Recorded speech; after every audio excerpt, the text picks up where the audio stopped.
سیدہ سکینہ غازی عباس سے کہتی ہے چچا ہم نے جو مانگا آپ نے دیا، چچا کیا آج آپ ہمیں پانی نہ پلائیں گے چچا؟ بھیا علی اصغر کا حال دیکھو چچا اپنی سکینہ کی کیفیت دیکھو چچا بیویوں کا حال دیکھو چچا پانی نہیں لائیے گا۔ حضرت غازی عباس مشکیزہ کندھے پہ ڈالتے ہیں اور اس کے بعد امام کے پاس آتے ہیں، آقا شہزادی سکینہ پانی طلب کرتی ہے، میں میدان سے آتا ہوں۔ امام نے دیکھا اور دیکھنے کے بعد امام نے فرمایا عباس کس کس کو جانے کی اجازت دو؟ صبح سے اب تک تو سب جاتے ہیں اور جو جاتا ہے وہ کبھی لوٹ کر نہیں آتا، اس کو لانے میں نے ہی جانا ہوتا ہے۔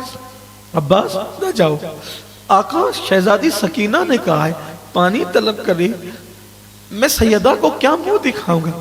حضرت عباس غازی عباس کی تھوڑی سی زندگی پڑھ دوں اور جب ان کی میں شہادت پڑھوں، جس کے دل میں جو جائز مرادیں ہیں اپنی مرادیں لے لیں۔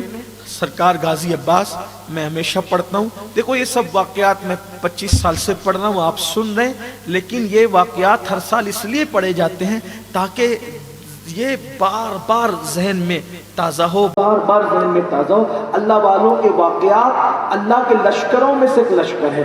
اللہ والوں کے واقعات سننے سے زندگی بدلتی ہے، دل زندہ ہو جاتے ہیں، اس لیے واقعات بیان کیے جاتے ہیں۔ اور یاد رکھنا اگر کوئی کم ظرف کہتا ہے کہ ہر سال بیان کرنے سے کیا ہوتا ہے تو پھر کہہ دو کہ کیا نہیں ملتا ہمیں اس محفل سے، واللہ اللہ اکبر۔ تو غازی صاحب کی زندگی، میرے مولا کی، میرے غازی کی زندگی پڑھ رہا ہوں۔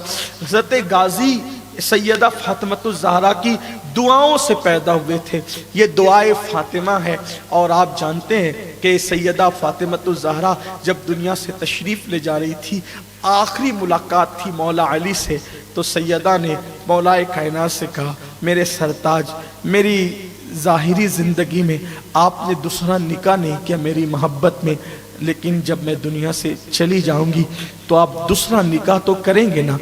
تو مولا خاموش ہوئے، کیونکہ اب دنیا سے جا رہی تو کیا دکھ دوں، تو خاموش کرو گے نا، کرو گے تو صحیح نا، میری گزارش ہے کہ جب آپ میرے بعد دوسرا نکاح کرنا تو کسی بہادر گھرانے کی عورت سے نکاح کرنا۔ تو مولا نے پوچھا یہ بات سمجھ میں نہیں آئی اے بنت رسول، یہ بات سمجھ میں نہیں کہ کسی بہادر گھرانے سے نکاح، بہادر گھرانے کی لڑکی سے نکاح، یہ بات کیسی ہے، عجیب سی بات نہیں ہے؟ تو سیدہ نے کہا کہ میرے سرتاج جب کربلا میں میرا حسین شہید ہوگا تو میں نہیں رہوں گی، آپ بھی نہیں رہیں گے، حسن بھی نہیں رہیں گے، اور میرا لال بے کسی اور بے بسی میں دنیا سے جائے گا، تو علی کسی بہادر گھرانے کی عورت سے نکاح کرنا، میں دعا کرتی ہوں اللہ اس کو بیٹے دے گا، ماں بہادر گھرانے کی ہوگی تو بیٹے بھی بہادر پیدا ہوں گے اور وہ کربلا میں میرے حسین کے کام آئیں گے۔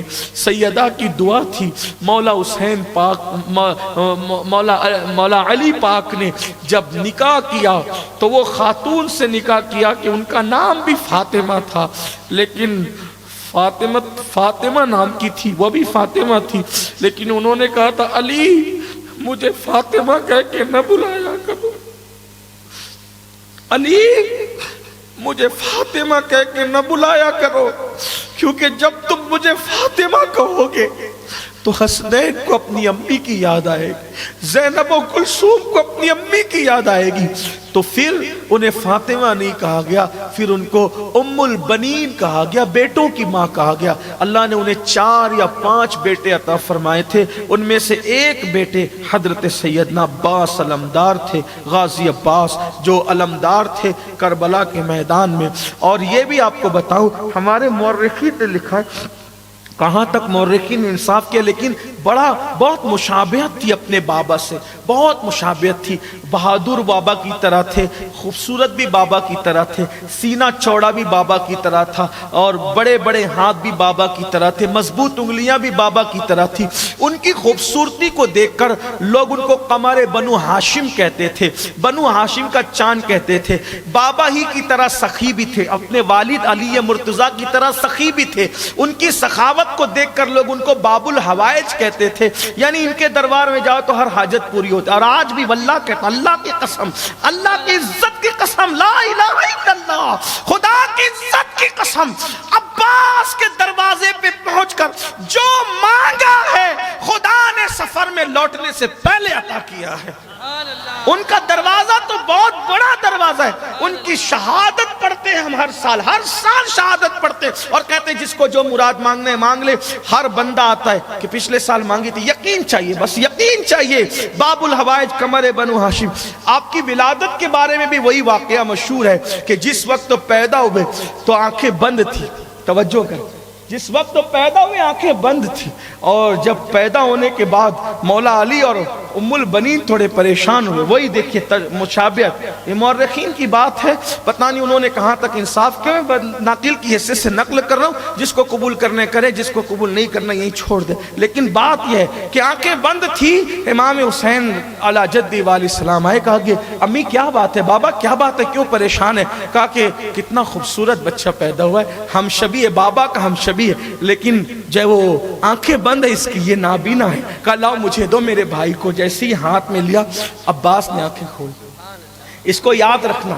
اور پھر شہادت عباس سن, غازی عباس کی شہادت, آنکھیں کھول. یعنی دنیا میں آئے تھے تو پہلا چہرہ جس کا دیکھا وہ مولا حسین کا چہرہ دیکھا, اور پوری زندگی کبھی مولا حسین کو بھائی نہیں, ہمیشہ آقا کہا, مولا کہا. مولا حسین کہتے بھی تھے بھائی تو بول دیا کر کبھی, میں چاہتا ہوں کہ مجھے بھی تو کوئی, اس لیے کہ وہ عمر میں سب سے کم تھے امام حسین اپنی والدہ کی اولاد میں, بھائیوں میں جب وہ عمر کم تھے تو امام حسین کا کوئی چھوٹا بھائی نہیں تھا, کیونکہ امام محسن تو پیدا ہوئے اور چند دن میں دنیا سے تشریف لے گئے. امام حسین کی بڑی تمنا تھی کہ یہ سارے چھوٹے بھائی ہیں, لیکن عباس مجھے بھائی نہیں کہتا. کہ عباس کبھی بھائی تو بول دیا کر, نہیں کیسے بھائی کہوں, آپ فاطمہ تو زہرا کے بیٹے ہیں, آپ کی امی آقا زادی ہیں, میری امی کنیز زادی ہیں, تو میں کیسے بھائی بول سکتا ہوں آپ کو, میں بھائی نہ کہوں گا. اللہ اکبر. بہت کہا, لیکن کئی مقامات ایسے ہیں, بعض کتابوں میں لکھا ہے بھائی, بہت سی کتابوں میں لکھا ہے کہ انہوں نے کبھی بھائی نہیں کہا. اب بالآخر غازی عباس میرے مولا کندھوں پر مشکیزہ ڈالا اور فرات کی طرف چلے. جب فرات کی طرف چلے تو غازی بڑے بہادر تھے. مورخین لکھتے ہیں اونٹوں کو چارہ کھلاتے تھے تو ان کی پیٹھ پہ ہاتھ رکھ کے کھڑے ہوتے تھے, قد اتنا اونچا تھا. اللہ تعالیٰ نے یہ بہادری عطا کی غازی صاحب. تو فرات کی طرف 500 لوگ تھے فرات پہ پہرا دینے والے. تلوار چلائی, فاتح خیبر کے بیٹے نے لومڑیوں کی طرح ادھر ادھر ہوئے اور صف میں گھس کر کے آپ فرات میں پہنچے. گھوڑے کے دونوں پیر فرات میں ڈال دیے, اور اس کے بعد جو ہے گھوڑے سے اترے, فرات کا پانی بھرا, اور بھرنے کے بعد مشکیزہ بھر کے کندھے پہ ڈالا, اور اس کے بعد پھر چلو میں پانی لیا کہ میں بھی پی لوں. جیسی پانی لیا تو سوچا سکینہ پیاسی ہے, علی اصغر پیاسا ہے, بیبیاں پیاسی, میرا آقا حسین پیاسا, میں پی لوں, ان سے پہلے پی لوں. پانی چھوڑ دیا, انہوں نے نہیں پیا, میں بھی نہیں پیوں گا. گھوڑے کی طرف دیکھا, گھوڑے سے کہا تم پی لو. مورخین لکھتے ہیں گھوڑے نے بھی نہیں پی. جانوروں کو بھی اہل بیت کی وفا ہے, جانور بھی وفاداران اہل بیت میں ہیں, اس نے بھی نہیں پیا. امام غازی عباس گھوڑے پہ بیٹھے, شمر نے چیخا, امر سعد نے چلایا, خبردار یہ 3 دن کے پیاسے ہیں اور یہ مقابلے میں آ رہے ہیں تو ان کا مقابلہ کرنا مشکل ہو رہا ہے. اگر پانی پہنچ گیا تو یاد رکھنا یہ ہمیں واپس جانے نہیں دیں گے, تمہاری عورتیں بیوہ ہوگی, تمہارے بچے یتیم ہوں گے, پانی نہ پہنچنے دو. جب آئے مقابلے پہ چاروں طرف سے گھیرا, غازی صاحب ایک ہاتھ میں میرے مولا غازی عباس, ایک ہاتھ سے مشکیزہ پکڑا, ایک ہاتھ سے تلوار چلائی. مقابلہ کرنے کی طاقت نہ تھی. پیچھے سے ایک پلید نے دھوکے سے آپ کے ہاتھ پر ایسا وار کیا, ہاتھ کٹا. دوسرے ہاتھ میں مشکیزہ پکڑا اور تلوار بھی, مشکیزہ پکڑ کے تلوار اسی ہاتھ سے چلائی, لیکن ہاتھ ایک کٹ چکا تھا, دوسرا ہاتھ بھی کٹا. تو آپ نے جلدی سے مشکیزہ دانتوں میں دبایا اور گھوڑے کو ایڑ لگائی کہ کسی طرح سے خیمے کی طرف پہنچے. لیکن ظالموں نے کہا پانی پہنچ گیا تو پھر قیامت بپا ہوگی, سوئی بھی قیامت جاگ جائے گی. اور ایک ایسا تیر چلا کہ مشکیزے کو چیرتے ہوئے غازی عباس کی سینے میں پیوست ہوا، اور اس کے بعد ایک تیر غازی عباس میرے مولا کی پیشانی میں لگا، اور آپ نے آواز دی، اے میرے مولا حسین، یا حسین ادرکنی، اے حسین میری طرف توجہ فرمائے، میری مدد فرمائے۔ چونکہ دور تھے آپ، فرات کے کنارے پر تھے، اور کچھ تھوڑا ہی وہاں سے نکل سکے تھے کہ آئے۔ امام عباس، مولا عباس دونوں طرف سے ہاتھ کٹے، پورا وجود چھلنی، خون سے لہو لہان، آنکھ میں آنسو، پیشانی پر تیر۔ اور جب گھوڑے سے نیچے آئے تو میں سوچتا ہوں کہ جب کوئی بندہ کسی سواری سے نیچے گرتا ہے تو وہ اپنے ہاتھوں کے سہارے گرتا ہے تو اس کو چوٹ کم آتی ہے، لیکن جس کے بازو بھی کٹ چکے تھے، اور جب زمین پر آئے تو زمین پہ آنے کے بعد آواز لگائی، امام گھوڑا دوڑاتے ہوئے پہنچنے کے بعد امام نے جو ہے وہ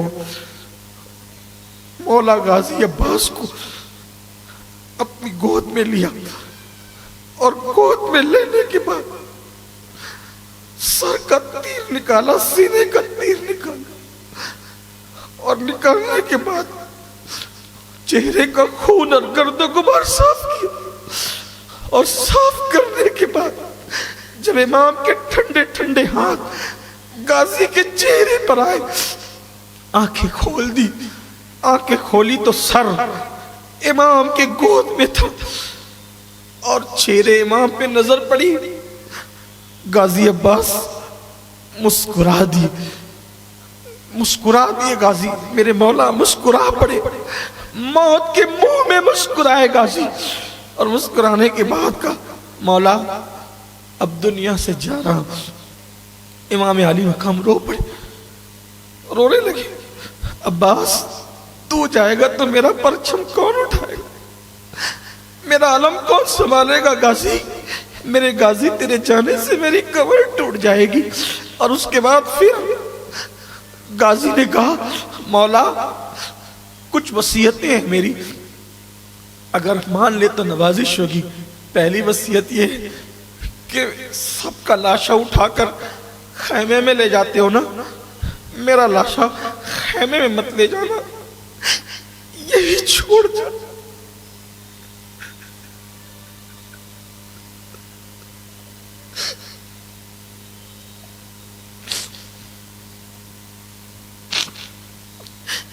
میرا لاشا خیمے میں مت لے جانا، یہی چھوڑ جانا۔ امام نے کہا، میرے غازی ان یزیدیوں کے نرگے میں تیرا لاشا چھوڑ جاؤں؟ ہاں کہا، یہ جو چاہیں کریں، لیکن سکینہ سے وعدہ کر کے آیا تھا کہ پانی لاؤں گا، اب لاشا لے کر واپس جاؤ گے تو سکینہ کو یوں لگے گا کہ چچا چلے گئے دنیا سے اور پانی نہیں لائے، تو میرا لاشا یہی چھوڑ دینا، کم از کم ان شہزادوں کو شہزادیوں کو انتظار رہے گا کہ چچا اب آئے گا، چچا اب آئے گا، چچا اب آئے گا، ان کو صبر ہوتا رہے گا، انتظار میں میرے لاڈلوں کو صبر ہوتا رہے گا، اس لیے آقا مجھے یہی چھوڑ دیجئے گا۔ چونکہ مولا نے آپ کو یہ وصیت کی تھی، اور اس کے بعد کہا تھا دوسری بات لاشا تو مت لے جانا، آخری تک سکینہ کو معلوم مت پڑنے دینا کہ میں دنیا سے چلا گیا ہوں، میں شہید ہو گیا، اس کو پتہ مت چلنے دے۔ اس طرح کی باتیں کر کے پھر کہتے ہیں، آقا میں دعائے فاطمہ سے پیدا ہوا تھا، میری ماں نے مجھے آپ ہی کے لیے جنم دیا تھا، تو کیا میں نے آپ سے وفا کا حق ادا کر دیا؟ کیا میں نے وفا کا حق ادا کر دیا؟ امام رو پڑے، چہرے پہ ہاتھ پھیرنے لگے، کہ میرے غازی میں نے تو تیری ہر وصیت پر عمل کرنا، ہر بات ماننا ہے، میری بھی ایک تمنا پوری کر دے، میری ایک تمنا پوری کر دے۔ بہت خوشیوں کا موقع دیکھا، بہت تکلیفیں دیکھی، میں نے ہر بار تجھ سے کہا ایک بار مجھے بھیا کہہ دے، ایک بار مجھے بھیا کہہ دے، مجھے تسلی ہوگی کہ میری مراد پوری ہوگی۔ جس کے دل کی مرادیں اپنے دل میں مرادیں لے لے، اللہ تعالیٰ سب کی مرادیں پوری فرمائے۔ امام نے فرمایا تیری ساری تمنائیں پوری کی جائے گی، وصیتیں پوری کی جائے گی۔ میرے غازی میری بھی تو ایک تمنا ہے۔ آپ کی کیا تمنا ہے آقا؟ ایک بار بھیا کہہ دے۔ امام حسین کی گود میں سر ہے، وہ وقت یاد کریں، پیدا ہوئے تو پہلے چہرہ دیکھا امام حسین کا دیکھا، اور اب آخری وقت ہے امام کی گود میں حضرت غازی مولا عباس کا سر ہے، اور آقا فرما رہے ایک بار مجھے بھیا کہہ دے۔ غازی نے مسکراتے ہوئے اپنے بھائی کا چہرہ دیکھا، اور چہرہ دیکھ کر کے رندیائی ہوئی آواز میں آخری سانس تھی، زندگی کی آخری سانس تھی، ہچکی سے ہلکی آواز میں کہا بھیا، ہلکی سی آواز ہے بھیا کا، اور آپ کا سر لڑک گیا۔ امام علی مقام نے حضرت سیدنا غازی عباس کی آنکھیں بند کی، انا للہ و انا الیہ راجعون۔ امام نے کمر پہ ہاتھ رکھا، غازی تیرے جانے سے میری کمر ٹوٹ گئی، غازی تیرے جانے سے میری کمر ٹوٹ گئی۔